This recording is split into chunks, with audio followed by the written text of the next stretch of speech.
మీకు తెలుసా, సమ్మక్క సారలమ్మ తల్లుల జాతర గద్దెల ప్రాంగణ అభివృద్ధిలో భాగంగా తూర్పు ఈశాన్యం ఆర్చ్ సమ్మక్క తల్లి ఆర్చిగా తీసుకోవడం జరిగింది. దీని నుండే గుడిలోకి భక్తుల ప్రవేశం ఉంటుంది. ఇందులో ఎడమవైపు పిల్లర్ సమ్మక్క తల్లి యొక్క వంశం గురించి తెలుపుతుంది. మొదటి బొమ్మ 5 పలకలు ఉంటాయి. అది సమ్మక్క తల్లి 5వ గొట్టు వారి రాజ్య సింబల్.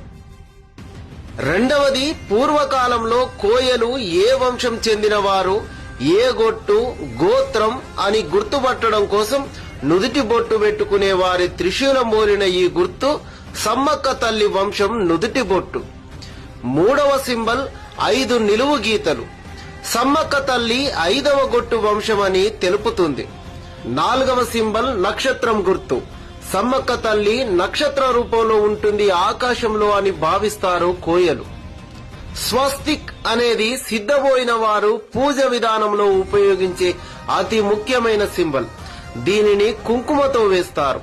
దాని అర్థం భూమి తన చుట్టూ తాను కుడి నుండి ఎడమకు తిరుగుతుంది. 9 గ్రహాలు కూడా కుడి నుండి ఎడమకు తిరుగుతాయి. సముద్రంలో గాని నీటిలో గాని సుడిగుండం కుడి నుండి ఎడమకు తిరుగుతుంది.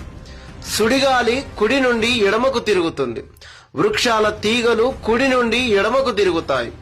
ఇలా ప్రకృతి సిద్ధాంతంలో ప్రతి కదలిక కుడి నుండి ఎడమకు ఉంటుంది. కాబట్టి ప్రకృతిని దైవంగా ఆరాధించే సింబల్ గా స్వస్తిక్ ని దైవంగా కొలుస్తారు.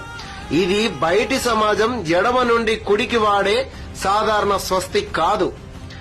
కింద ఇది ఆదివాసీల ఆలయ ప్రాంగణం అనేలా అడవి దున్న కొమ్ములు, నెమలీకలతో కోయ నృత్యం వేస్తున్న సందర్భం. ఇలా ప్రతి పిల్లర్కి ఒక చరిత్ర ఉంది. తెలంగాణ ప్రభుత్వం మేడారం మందిర నిర్మాణాన్ని ఎంతో ప్రతిష్టాత్మకంగా నిర్మిస్తుంది. దేశ చరిత్రలో ఈ ఆలయ నిర్మాణం గొప్ప కట్టడంగా నిలిచిపోనుంది. అమ్మవారు మీకు తోడుంటుందని మీరు నమ్మితే ఛానల్ని సబ్స్క్రైబ్ చేసుకొని ముగ్గురికి షేర్ చేయండి.